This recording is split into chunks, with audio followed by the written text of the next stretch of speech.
예, 하나님 말씀 대독해 드리겠습니다. 로마서 1장 5절에 있는 말씀. 저하고 성경 같은 사람 239쪽 되겠습니다. 로마서 1장 5절에 있는 말씀. 그로 말미암아 우리가 은혜와 사도의 직분을 받아 그의 이름을 위하여 모든 이방인 중에서 믿어 순종하게 하리니. 아멘. 보면 정말 반가울 겁니다. 지난 몇 년 우리 교회에서 열심히 이렇게 봉사하시다가 시집 가신 우리 유성전 목사님 친정 왔습니다. 오늘 따뜻한 마음으로 맞아주세요. 나오실 때 박수로 환영합시다.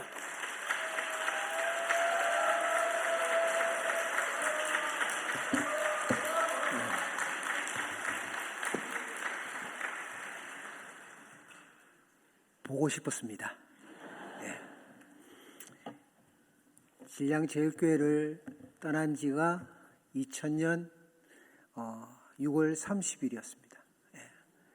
근데 여러분 잘 알다시피 2000년 5월 8일 날 저희 작은 딸이 칠곡 경대병원에 집중치료실에서 의식 없이 8일 동안 병원에 입원했고, 그리고 우리 진량제일교회 우리 많은 권사님들, 성도님들이 기도해 주시는 가운데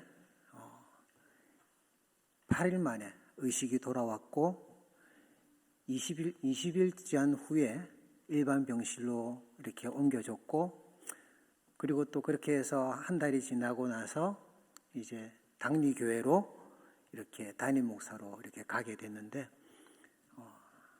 벼락에 공 뽑듯이 후닥닥 하신 것 같아요. 하나님이 뭐가 그렇게 급했는지는 모르겠지만 하나님은 분명히 저희 작은 딸을 통하여서 기도의 훈련을 시키신 것 같아요.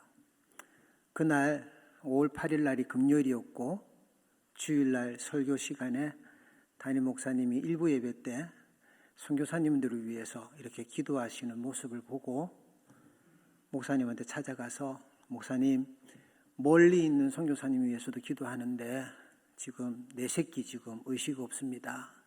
기도해 주세요 했더니 목사님이 왜 일부 예배 때 이야기 안 해가지고, 그래서 2부 예배 때 기도해 주셨고, 참 감사한 것은 그 2부 예배 때 성도님들하고 함께 기도하고 나서요, 우리 아이의 그런 피에 있는 수치가 이제 호전되는, 그때까지는 금요일날 병원에 들어가서 아무런 반응이 없어서 그랬던데 기도함으로 말미암아 수치가 변하게 되는 시작이 기도에서부터 있었다. 그러면서 저는 배운 게 이겁니다. 이제 담임 목사로 나가면 급한 일 생길 건데 너 기도하겠냐? 어떻게 기도할 거냐? 하나님 기도하면 되죠. 어떻게? 아니 기도하면 되죠. 그래 어떻게? 똥줄 빠지게 기도했습니다. 하나님 이거 아니면 안 됩니다 하고 기도했더니 기도의 능력이 있는 게 아니라, 내가 기도해서 우리 아이가 살아난 게 아니라, 기도의 능력은 아무것도 없지만 기도를 들으시는 하나님이 능력을 행하시기에 기도의 대상을 바르게 알게 되었고, 그렇게 기도하면 하나님이 응답하신다라는 것을 알고 이렇게 담임 목사로, 또 우리 손영원 장로님 말씀하신 것처럼 시집 가가지고 열심히 시집살이 하고 있습니다. 더 많은 것을 이야기하고 싶지만 주어진 시간이 이렇게 한계가 되어 있기에 말씀의 은혜를 통하여서 우리들의 사랑을 그리스도 안에서 함께 누리고 싶습니다.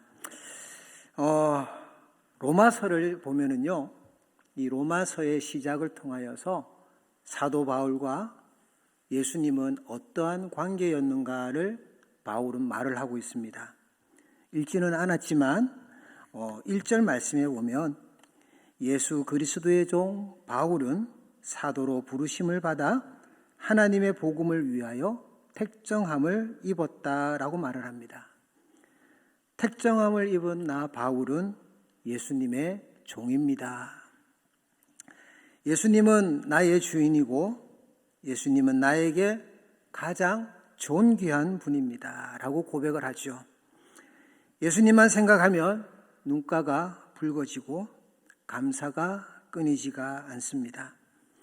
예수님이 없으면 나 바울은 아무것도 아닙니다 라는 고백이 나는 예수님의 종입니다 라는 그 고백에 담겨져 있습니다. 이렇게 하나님 앞에서 은혜를 받았던 바울은 사도로 부르심을 받게 된 것입니다. 그리고 5절 말씀에 다시금 사도의 직분을 받았다라고 오늘 본문에 말씀을 하고 있습니다. 여기서 그로 말미암아 이 그가 누굽니까? 바로 우리 주 예수 그리스도이십니다. 예수 그리스도가 누군지 모르시는 분 여기 아무도 안 계시죠? 모르시는 분은 로마서 1장 2절에서부터 4절의 말씀을 보면 그분이 어떤 분인지 아주 간략하게 일목요연하게 설명을 하고 있습니다. 성경에 미리 약속하신 것, 육신으로는 다윗의 혈통, 성결의 영으로는 죽은 자 가운데서 부활하시고 능력으로는 하나님의 아들로 선포되신 분, 그분이 우리 주 예수 그리스도이시다는 겁니다. 그분으로 말미암아 사도가 된 바울, 그래서 그리스도로 말미암아 이렇게 그가 사도로 택함을 받았다고 합니다. 오늘 본문 말씀 다시 한번 보면은요, 5절 말씀을 보면 그로 말미암아 우리가 뭐와 뭐를 받았다고 하죠? 은혜와 사도의 직분이라는 것입니다. 여러분 여기에 은혜의 그리고 사도의 직분, 사도의 직분을 이렇게 펜이 있으시면은 성경에 표시를 해주시면은 감사하겠습니다. 왜냐하면 은혜를 받고 사도라는 직분을 받은 것입니다. 바울에게 이 사도의 직분은요, 갑자기 이렇게 뚝 떨어지는 게 아닙니다. 은혜를 받았기에 사명이 주어진 거예요. 은혜 없는 사람에게는요, 사명이 주어지지가 않습니다. 그래서 우리 신령제일교회, 우리 특별히 남녀 1전도회 회원님들은요, 내가 은혜 받아야 된다.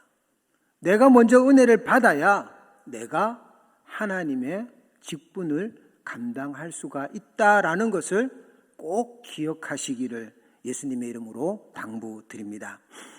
바울에게 있어서 인생의 시작은 어디였을까요?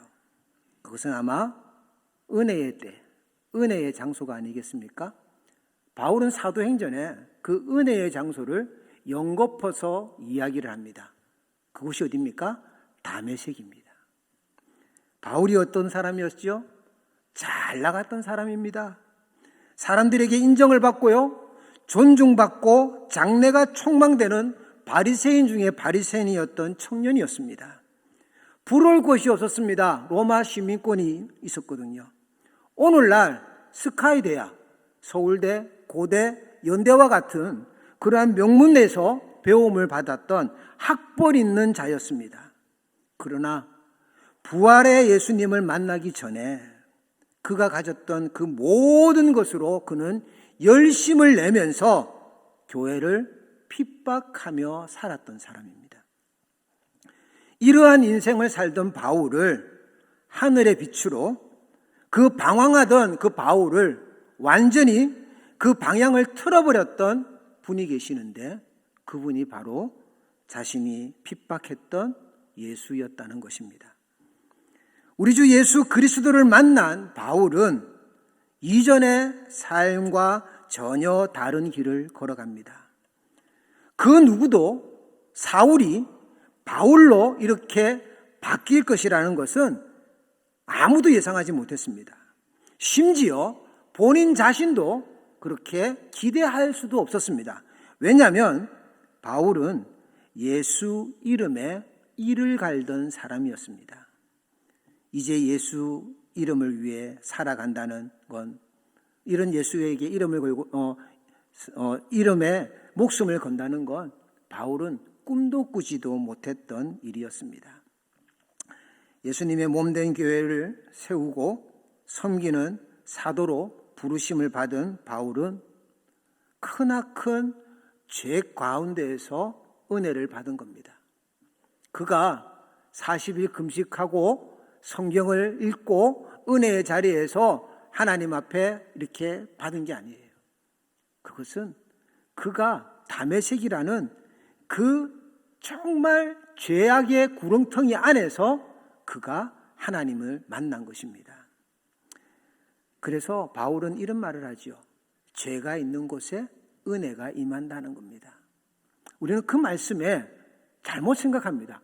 죄가 있는 곳에 은혜가 임한다? 그러면 내가 술집에 가야지. 내가 성전을 떠나서 세상에 가 있어야지. 그럼 하나님은 은혜를 주시겠지. 그렇게 생각하는데 그것은 잘못된 해석이에요. 하나님은 그 죄를 깨닫는 그 자리에서 하나님은 은혜를 허락하십니다. 인생의 반전은 바로 예수님이 베푸신 값없는 은혜의 결과로 바울의 인생에 나타납니다. 여러분, 은혜가 무엇입니까? 은혜는 자격 없는 자에게 베풀어지는 선물이 바로 은혜입니다. 받을 수 있는 조건이 된다면 그게 은혜겠습니까? 자기 공로지요. 바울은 그리스도인이 되기 전에는 자기를 자랑했습니다. 율법에 열심을 가졌습니다. 사람과 하나님께 인정받고 싶었습니다. 그래서 영광을 얻으려고 했던 자가 바울이었습니다. 그러나 이제 다메섹에서 은혜를 받은 그는 달라집니다. 이제 자신이 무엇을 할 수 있는가에 집중하지 않습니다. 내가 하나님 앞에 은혜를 받았으니 내가 무엇을 할 수 있을까에 집중하지 않습니다. 그는 오히려 하나님이 내게 무엇을 해 주셨는가를 집중을 합니다. 여러분, 이게 중요합니다. 우리는 하나님 내게 은혜 주셨으니 내가 뭔가를 할게요. 여기에 열심을 내며 헌신을 내려고 합니다. 근데 그렇게 하다 보면은요, 율법주의로 빠지게 됩니다. 내가 하려고 하니까 율법주의에 빠지게 됩니다. 그러나 하나님이 나에게 무엇을 해 주셨는가에 집중을 하다 보면 은혜의 삶이 우리에게 주어지는 것입니다. 우리 읽었던 말씀 보면 그로 말미암아 사도의 직분이 먼저 주어졌나요? 아닙니다. 은혜를 먼저 받고 직분이 주어진 거예요. 하나님이 내게 주신 것이 무엇인가에 집중을 할 때, 내가 받은 은혜에 집중을 할 때 그 다음의 단계로 나아가게 되는 것입니다. 은혜를 받을 때 함께 오는 것이 있습니다. 그게 뭐냐고요? 그게 바로 사명인 것입니다. 바울은 오늘 말씀에 말합니다. 그로 말미암아 우리가 은혜와 사도의 직분을 받았다. 순서가 바뀌면 안 됩니다. 은혜를 받고 사도라는 직분을 받은 것입니다. 은혜를 받았기에 사명이 오는 것입니다. 하나님의 은혜는 이렇게 오는 것입니다. 하나님의 은혜는 아무렇게나 오는 것이 아닙니다. 그냥 은혜만 받아라, 그게 아니지요. 은혜는 반드시 책임이 따릅니다. 여러분, 한번 저와 함께 저를 한번 따라해 보시겠습니까? 은혜에는 반드시 책임이 따릅니다. 예, 오늘 설교 제목입니다. 은혜는 반드시 책임이 따릅니다. 하나님은 절대로 허투루 은혜를 주시는 분이 아닙니다. 은혜는 반드시 목적이 있습니다. 우리 남녀 1전도회 회원님들, 여기 있는 모든 회원들보다 인생의 연수가 파란만장하셨습니다. 한번 되돌아보시기를 바랍니다. 하나님이 내게 주셨던 그 은혜의 시간은 그냥 주시던가요? 아니에요. 하나님의 나에게 은혜를 주셨을 때는 그 은혜를 주셨던 이유가 있었더라라는 것이 가물가물 기억이 나는 거예요. 안 그렇습니까? 제 딸이 살아났어요. 하나님 뭐 때문에 그런 은혜를 베풀어 주셨습니까? 그 이유가 있는 거예요. 전도를 했습니다. 한 영혼이 돌아왔습니다. 왜요? 병든 자를 위해서 기도를 했더니 기도하는 사람이 나았습니다. 왜요? 하나님은 거기에 이유가 있어서, 대학 가야 될 아이가 대학을 두고 기도하였더니 그 원하는 대학에 털썩 붙었습니다. 그러면 거기에 대한 이유가 있는 것입니다. 직장에 가려고 무단 애를 썼는데 거기에 들어갔습니다. 거기에 대한 이유가 있는 거예요. 이처럼 은혜에는 반드시 목적이 따라오는 것입니다. 바울이 하나님께 받은 사명 무엇입니까? 이방인에게 복음을 전하는 것이 바울의 사명이었습니다. 5절을 다시 한번 보겠습니다. 제가 읽을 테니 잘 들어보십시오. 이게 바울이 이방인에게 복음을 전하는데 그 사도의 직분을 가지고 나아갈 때 가지고 갔던 도구가 있습니다. 그게 두 가지가 있는데요. 한번 잘 들어보시길 바랍니다. 그로 말미암아 우리가 은혜와 사도의 직분을 받았습니다. 그리고 바울이 그 사도의 직분을 감당하는 이유와 목적이 있습니다. 그게 뭘까요? 그의 이름을 위하여 모든 이방인 중에서 믿어 순종하게 하나니. 바울이 사명을 감당하는 데 있어서 이 이유가 두 가지가 있었어요. 첫 번째는요, 그의 이름을 위하여서 사명을 감당했다는 겁니다. 그리고 또 하나는 이방인들로 하여금 믿어 뭐에 이른다고 하는 거죠? 순종에 이르게 한다라는 것입니다. 바울이 하나님께 은혜를 받고 이방인에게 복음을 전하는 사명을 감당할 때 그의 이름을 위하여 그리고 그들을 믿어 순종하게 하는 것, 이것이 바울이 은혜 받은 이유이며 사명을 가진 목적이 되는 것입니다. 바울은 이 은혜를 받고 사명을 감당해 갑니다. 주님의 이름을 위해서라고 고백을 하면서 바울에게 예수님의 이름을 위하여서는 다른 그 어떤 것도 우선시하지 않겠다라는 그러한 중심이 세워집니다. 그래서 그는 예수의 이름이 없는 곳에 가서 예수의 이름이 새겨지는 것을 원했고요, 예수의 이름이 있는 곳에 예수의 이름이 높여질 수만 있다면 그는 심한 매질도 맞았고 견딜 수 없는 고난과 역경도 감내했습니다. 돌에 맞아 죽을 뻔도 했고요, 수고와 애를 쓰면서도 굶주리면서 헐벗으면서 그리고 또 차디찬 감옥에 갇혀 있으면서도 바울은 자신의 안위나 안전을 돌아보지 않았습니다. 예수 이름을 위해서, 예수 이름이 전파되어져 간다라는 소식만 들으면 그의 마음은 기뻤고 즐거워했던 사람이 바로 사도 바울이었습니다. 그의 이름을 위해서 그렇게 살아갔던 바울, 그는 그 이름에 목숨을 건 것이었습니다. 우리가 이렇게 은혜를 받고 은혜를 사모하여서 이 자리에 나와 있는 것도 우리는 예수의 이름을 위하여 이 자리에 있는 것입니다. 그 예수의 이름 때문에, 그 예수의 이름을 위해서 우리는 저마다 이 자리에서 은혜를 받고 저마다의 사명을 가지고 우리는 살아가고 있는 것입니다. 비록 내가 오늘 건강이 약하고 내가 가진 것이 부족하고 내가 능력이 없어도 그런 나의 약함을 가지고 내 안에서 나의 섬김의 자리에서 예수의 이름이 드러나고 예수의 이름이 찬양을 받고 예수의 이름이 높아질 수만 있다면 저와 여러분들의 삶은 복된 삶이 되는 것입니다. 그게 예수의 이름으로 살아갔던 바울을 따라가는 성도들의 모습인 것이지요. 바울은 본인을 죄인 중에 괴수 같다라고 말을 합니다. 그리고 자신에게 베푼 그 은혜를 생각하면 감사와 찬송이 마를 날이 없었습니다. 은혜를 받으니 그에게 있었던 교만함, 혈기들이 겸손과 충성으로 변했습니다. 그래서 은혜는 반드시 은혜 받은 자를 변화시킵니다. 은혜 받은 자에게 나타나는 변화가 뭘까요?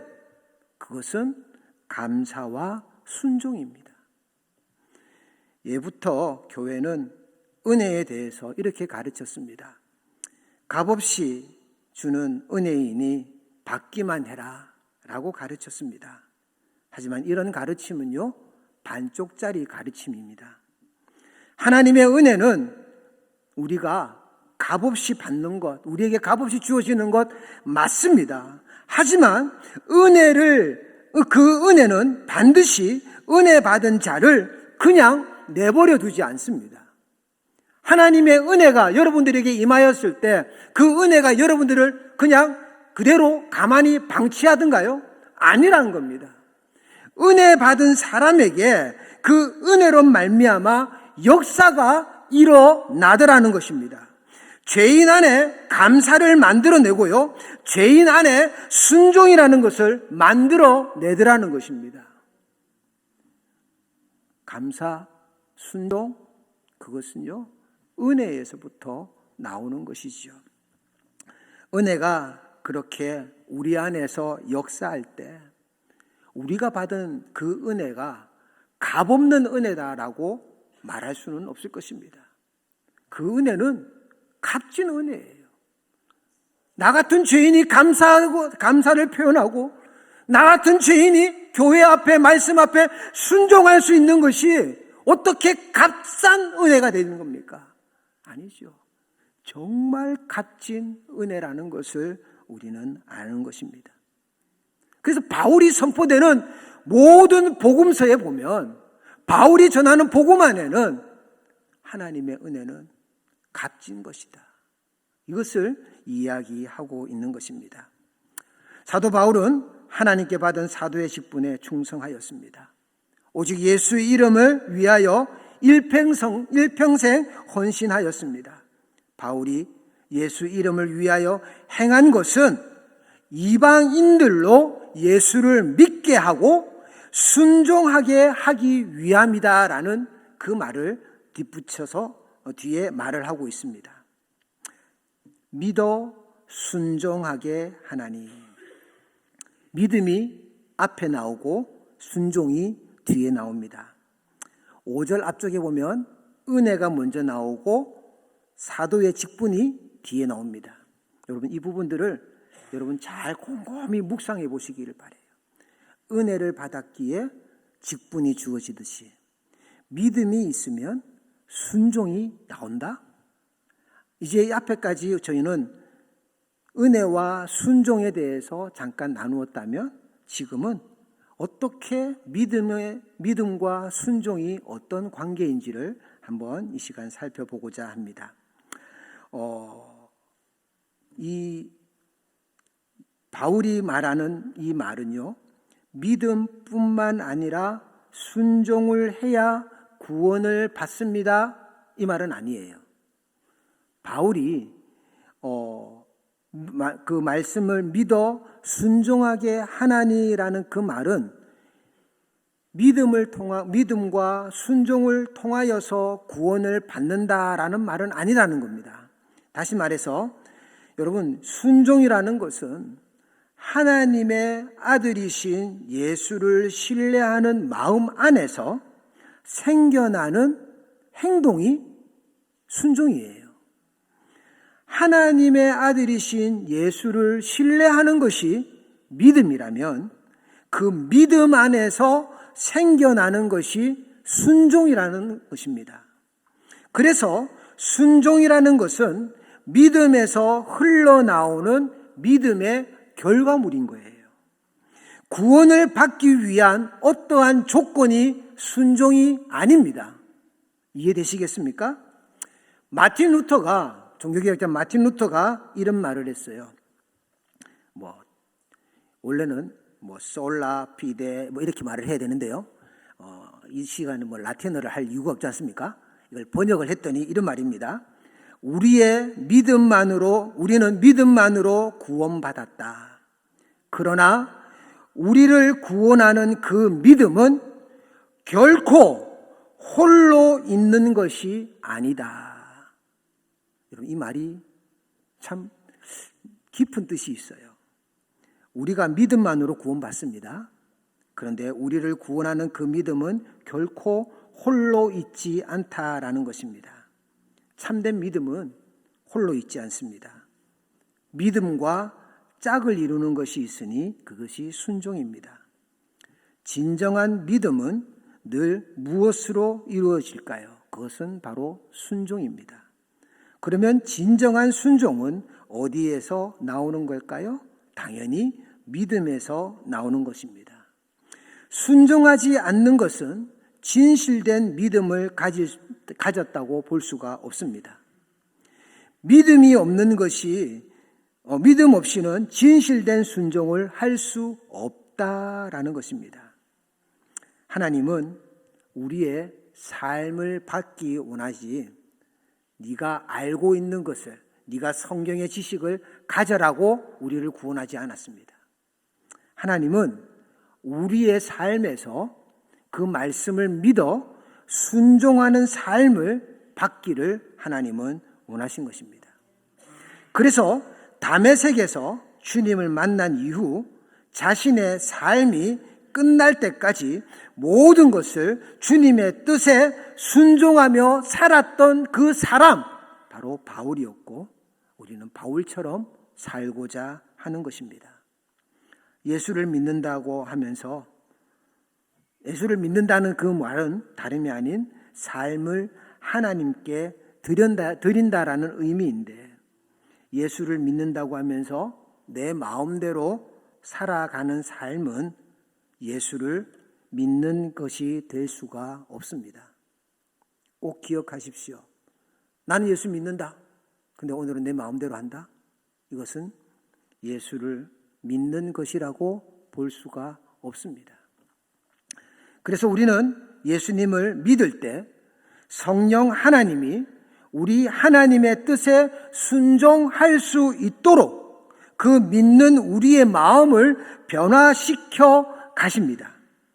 그래서 오늘 이 예배의 자리에 나온 이유인즉슨 성령 하나님이 여러분들의 마음을 변화시켜서 하나님의 뜻에 순종하게 하신 그 결과가 이 자리에 여러분들이 앉아 있는 것이고, 이 자리에 앉아 있는 이 이유는 다름이 아닌 예수 이름을 위하여 이 자리에 앉아 있다라는 것을 우리는 놓쳐서는 안 되는 것입니다.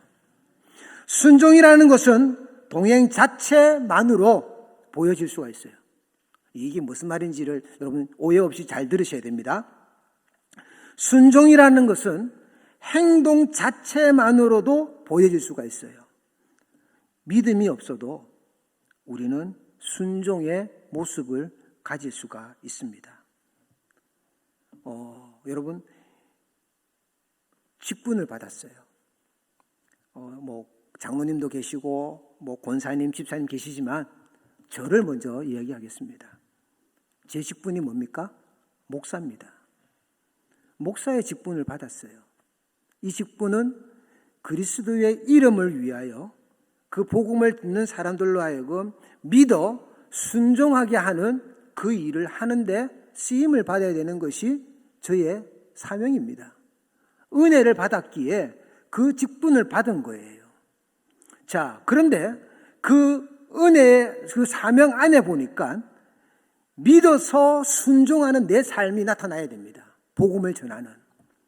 그런데 이 목사가 365일 52주 늘 믿음이 굳건하냐? 아니더라는 겁니다. 이상한 말 하는 장로 들으면 속에서 부글부글 끓고요. 지 소리 하는 권사 보면은 한 대 귀 받고 싶고요. 성질이 막 올라오는 거예요.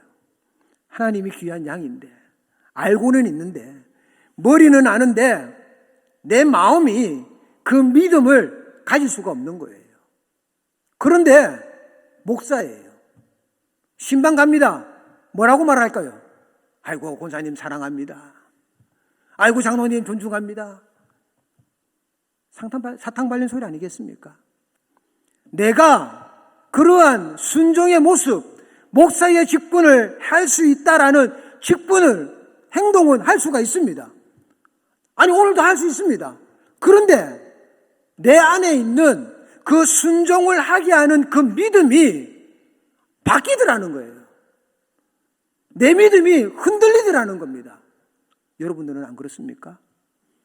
하나님 앞에 내가 전도의 회원으로서 내가 헌신하고자 하는데 내가 저 꼴보기 싫은 저 회원 때문에 내가 미치겠다는 거예요.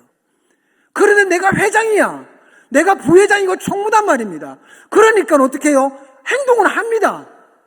그런데 속에서는 천불이 나는 거예요. 믿음이 없는 거예요. 그러면 어떤 일이 벌어지는 줄 아십니까? 괴롭습니다. 신앙생활이 괴롭습니다. 목사 이 일이 괴로운 거예요.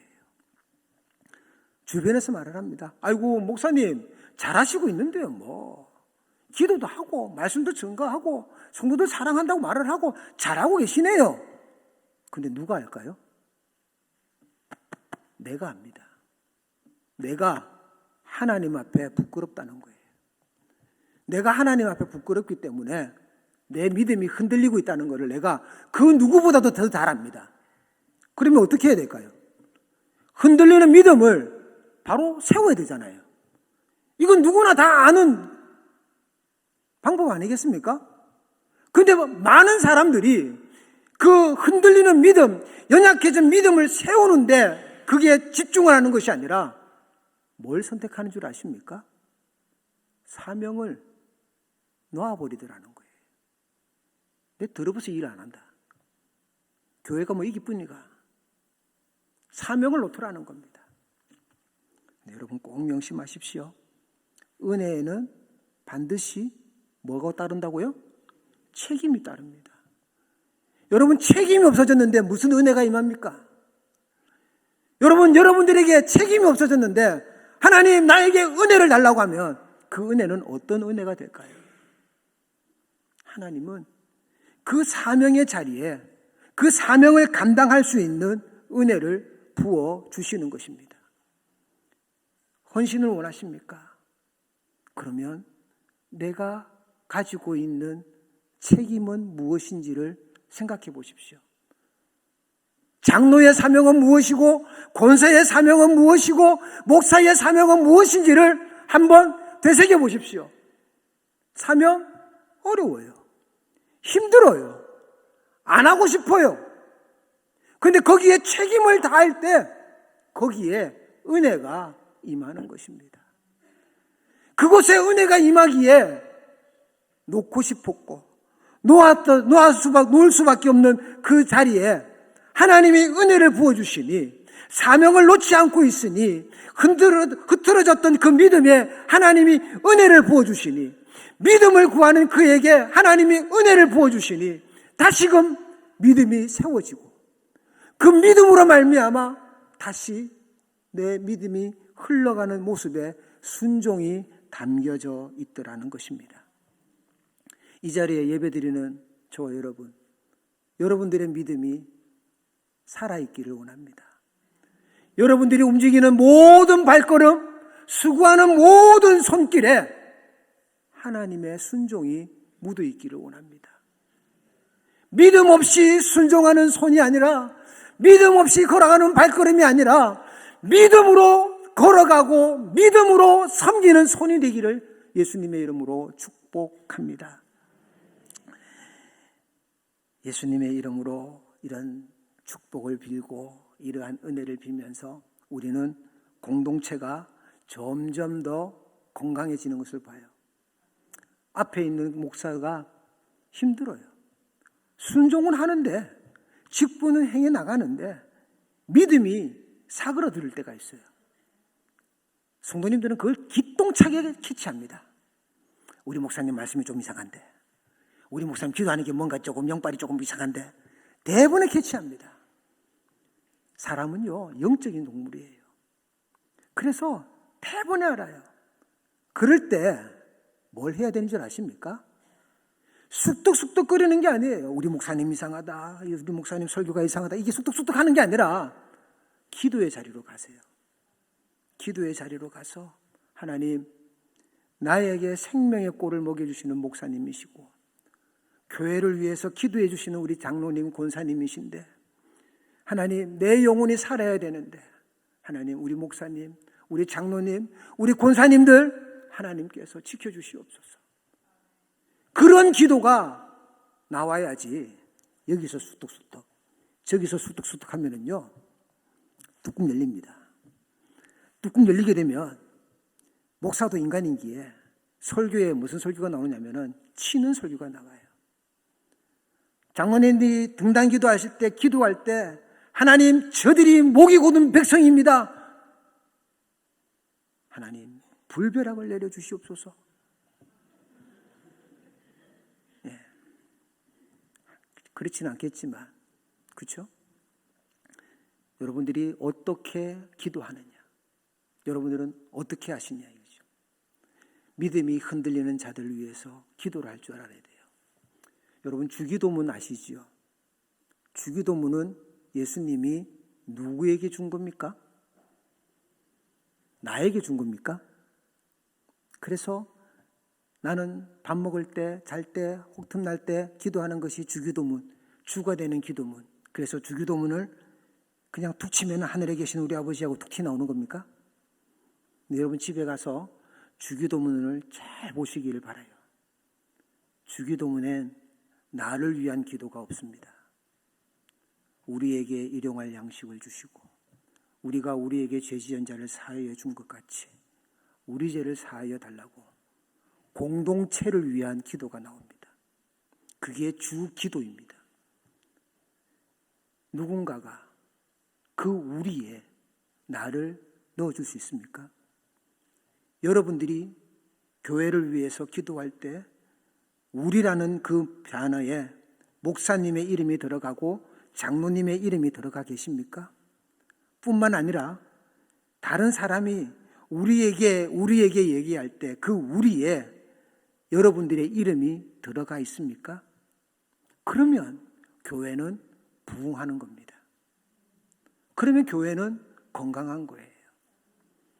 주기도문이라는 것은 내가 잘 먹고 일용할 양식은 나에게 주시옵소서, 내가 죄를 지었으니까 나를 용서해 주시옵소서, 그런 기도가 아니에요. 우리에게 죄 지은 자를 우리가 용서한 것처럼 우리의 죄를 용서해 주고, 나는 비록 굶을지라도 내 공동체에게 먹을 것이 생기면 감사할 수 있는 사람, 정말 그런 사람이 있을까요? 우리 집에는 로또가 꽝이 됐습니다. 옆집에는 로또가 당첨이 됐습니다. 할렐루야 하실 분이 계십니까?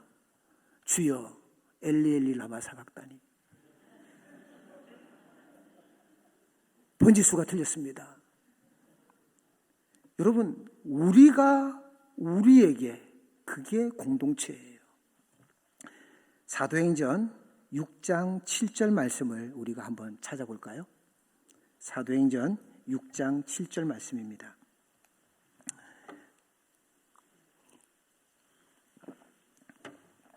말씀을 우리 같이 한번 읽어볼게요. 같이 보겠습니다. 시작. 하나님의 말씀이 점점 왕성하여 예루살렘에 있는 제자의 수가 더 심히 많아지고 허다한 제사장의 무리도 이 도에 복종하느니라. 이 도에 복종하니라. 여러분, 교회가 성장합니다. 질적 양적으로 성장하고 이렇게 커져가는 교회의 부흥이 사도행전 6장 7절에 이야기하고 있습니다. 교회가 부흥해지고 하나님의 은혜가 가득해지는 그 모습의 결과가 뭔 줄 아십니까? 그 도에 복종하더라라는 겁니다. 즉 부흥이 일어나면 부흥이 일어날수록 그 은혜가 풍성해지고 규모가 넓어지고 커져갈수록 순종이 더 많아지더라는 것입니다. 우리 신량제일교회 수많은 전도회가 있습니다. 그 전도회 밑에는 수많은 주일학교 부서가 있습니다. 으뜸이 되는 남녀 1전도회에서 그 순종의 모습이 커져갈 때 그 아래에 있는 모든 전도회가 따라갑니다. 주일학교 부서가 따라갑니다. 교회가 커져갑니다. 교회가 넓어집니다. 그럴 때 교회에 뭐가 임한다? 순종이 더 크게 임하게 된다는 것입니다. 오늘 이 예배 시간에 여러분들의 순종의 모습을 돌아보기를 축복합니다. 나의 순종의 모습은 정말 믿음 안에 있는가? 아니면 그럴듯해 보이는 행위만이 있는가? 믿음이 없는 채 행위만 하고 있다 보니 힘들게 겨우 버티면서 오늘도 이렇게 예배 자리에 나와서 괴로워하며 있지는 않습니까? 사명을 회복하십시오. 은혜를 회복하는 것이 아니라 사명을 회복해 보십시오.